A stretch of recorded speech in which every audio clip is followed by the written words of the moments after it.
So this is the video that was associated with his announcement. There you go. Give me one more. Ah!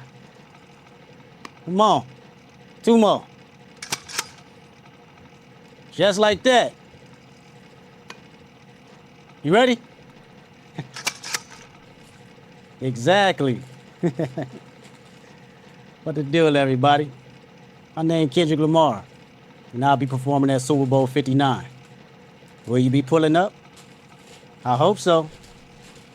You know it's only one opportunity to win a championship. No round twos. Let's get it. Boom! I won't want you to miss it. Meet me in New Orleans, February 9th, 2025. Wear your best dress too, even if you're watching from home. Let's go. Yay! That's what I'm talking about, man. Now we can get to it for real. Come on, you gotta make sure you catch it with the hands open like that. We running real routes, you gonna be messing up. The Super Bowl 59 halftime show, it appears that it will be sponsored or at least brought to you by in lieu with Apple Music, as you can see the Apple Music logo here. We'll get into Super Bowls and how, the entertainment gets decided shortly. But instantly there were discussions to be had. People noticed a few things. For example, once Kendrick started to speak, he said something that caught people's ear. 9. Will you be pulling up? I hope so. You know it's only one opportunity to win a championship. No round twos. Let's get it. Twos. No round No, there's twos. only one opportunity to win a championship. No round twos. No round two. If that is something that adds on to the fuel of Kendrick in some people's minds, putting that proverbial foot on Drake's neck, right? Drake obviously recently had said, "Yo, round two," right? And this number one shows, and let me, and by the way, welcome to the haters and the people who are the misquoters. I know you're gonna take anything I say positive about Kendrick to act like I'm like now I hate Drake, but there is some nuance and also some fairness in this. Number one, I'm very happy that hip hop once again is going to be dominating the halftime show. As a culture, this is a win for all of us. Obviously, we have our favorite rapper or whatever. We get that there's a rap battle that went on. But I am very ecstatic that it seems that hip-hop, and even, I know Usher would be considered R&B, but still hip-hop. You get what I'm saying? Hip-hop, R&B. Black culture is always, or has been for the last couple years, been at the center and forefront of the biggest moment on the biggest stage. And historically, it's just been shown that these are the best performances, okay? Obviously, they could go pop. Obviously, they could go country. But I do think we got to give ourselves a pat on the back as a whole in terms of being hip-hop fans and just as a culture that, I believe the last few halftime shows, I know Usher, then who was before? Let me see. 50 Cent. List of Super Bowl halftime Eminem. show performances. I just want to get like a list. Yeah, I don't think I think they've kind of kept it pretty like Hip-hop, yeah. pretty hip hop recently, right? So we got Kendrick that's gonna be at 59, which is next year. We had Usher, we had Rihanna, yeah. Then we had the Dr. Dre, right? Dr. Dre had the whole thing, It was Eminem. right? The Weeknd, even though The Weeknd is pop, we're gonna claim that. And then Shakira and J-Lo, we're gonna say the last. We have a 4-year run. Shakira and J-Lo, we'll give that to them, okay? Yeah, and Maroon 5 and Justin Timberlake, yeah. And we probably got to thank Justin Timberlake for this. Was it 18 or 17? When did Justin Timberlake do the shit with the when he ripped off the shit off Janet Jackson titty? Oh yeah. I remember that shit. Janet Jackson. When was that? And that nigga Justin left her out to dry. Anyway. Oh, that was 2018. Okay, yeah. Yeah, I think we got to thank Justin Timberlake. I think he's one of the reasons why I think, well, not only him, we got to give it to Jay-Z as well. And we do have criticisms of Jay-Z, but we do at least got to give Jay some credit because since he's taken over and he took over in 2001, no, not 2001, sorry for that, 2021, in dictating what is going to be the halftime show, right? Him and his team, based on the deal that they signed with the NFL, they were going to be pretty much the masters of ceremony and determine in what's the entertainment for the biggest game or the biggest game in the U.S., or the biggest sporting event for the U.S. for the whole year. That halftime performance, he's only picked hip-hop shit. The Weeknd, Dr. Dre and him, Rihanna, Usher, Kendrick. Cool.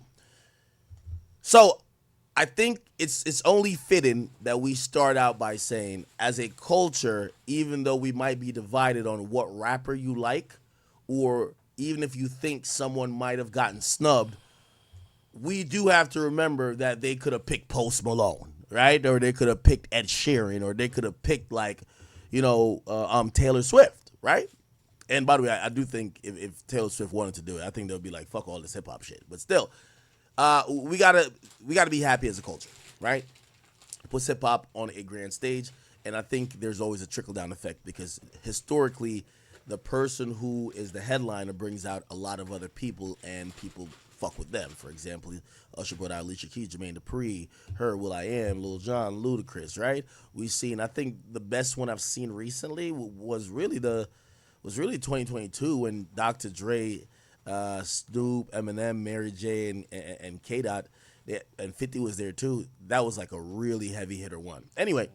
That was one of my favorites. Wasn't that fond of the Rihanna one, and I watched it. No, I didn't watch that one in person. I wasn't that fond of the Rihanna one, though. I wasn't. But I think she was like pregnant, right? It's all good. Anyway, all right. So that happens. So I think as a culture, I think we are getting an overall W. Now, let's get to some of the nuance and some of the nitty-gritty details that I see people arguing about on social media. Okay? And I do feel like it's incumbent on me, maybe not to say too much, but to try to clear up certain things. First and foremost, and let's address this right here, right? So let's address part of what Kendrick said. Exactly. What the deal, everybody? My name Kendrick Lamar, and I'll be performing at Super Bowl 59. Will you be pulling up? I hope so. You know it's only one opportunity to win a championship. No round twos. Let's get it. Okay, so let's pause here. Now, if we could go back to, where did we find the Drake round 2 post? Let me see if I can find a round 2 post that he did. He posted the Rasheed Wallace, right? Drake, Rasheed Wallace, game 2 thing. And essentially, do I have it up here? Is it this? I think this is it, right? Okay. Yeah, so Drake was posting shit like this. Also, I think there was I'll put it in the front page, back page, middle page, wherever. Headliners, column 1 or 2, we will win game 2. You're not backing off? We will win game 2. Okay. Now, I think it was very important to note. And, you know, I'm going to try to be as fair as I could be today. I know some of y'all think I'm super upset, or some of y'all think that I'm just here to just push a Drake-only agenda. But I am here to clarify certain things. And it is still congratulations to Kendrick.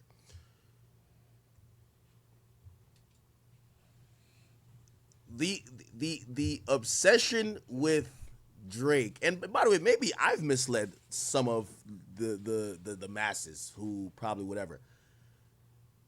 There is, when Drake says round 2, none of that has to do with him about to be beefing with Kendrick.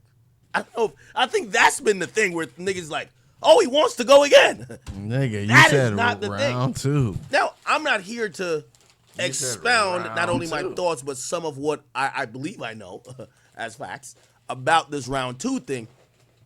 But Drake has no desire to be like, let's go bar for bar again. Let's go song for song. Now, I see that's the thing that many have adopted. And perhaps is, hey, that's his fault, obviously, Drake, in terms of, you know how people are going to take it. But round 2 got nothing to do with, I'm trying to battle with Kendrick Lamar again. I think that's very obvious. I think even Drake fans kind of probably could tell. If you look at all the messages and signaling, and again, we ultimately got to blame Drake because he hasn't said anything. Even though we're having think pieces about whatever we're seeing on Finsta and on the 100 gigs and some subliminal bars, but Drake hasn't, just like Kendrick, hasn't spoken directly. But to clarify, round 2 got nothing to, or game 2, whatever you want to call it, game 2 got nothing to do with, oh, okay, all right, well, we lost game 1, let's go again. That got nothing to do with it. Now, what is game 2? I think if I clarify that, your imagination should either be open to try to have some other interpretation, or you could probably come to like the most likely next conclusion. So I'll stop there because it's not my job to define or try to explain cryptic points or cryptic messages sent out by Drake or even Kendrick. But I do want to ease some of y'all because I've seen people been going wild with it. Yo, why does Drake think he's about to go get a round 2? Like, or game 2 or whatever the fuck it is. No, none of that. And I see people saying cap. Bro, I am telling you this because this is true. Drake has zero desire to go and get in a second bar for bar rap battle with Kendrick. And it's not because he's like, because now you're going to create narratives. Oh, he's scared. Obviously, he don't want to. That's the thing about the internet. He don't And want honestly, to. now this is my opinion. I particularly believe that Drake would rap all day with Kendrick. But I don't think he has any more interest in doing what we saw, which, by the way, was an amazing time, right? Song for song. Because